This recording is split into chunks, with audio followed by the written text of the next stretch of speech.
Hello, my name's Mark Hinton of PHS Warner Howard. How to replace the air filter on an Airstream Key, Whisper and Vitesse. Again, we remove the head of the dryer in exactly the same way as we showed in an earlier clip. Once the head is off the unit, here is the air filter. So again, we just pinch it and pull it out.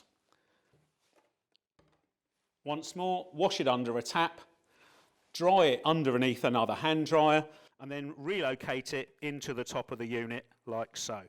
I would emphasise that on all of these units that are not fitted with HEPA filters, this air intake filter is only on the dryer to stop debris from getting into the motor. It in no way purifies or filters the air that you're drying your hands with.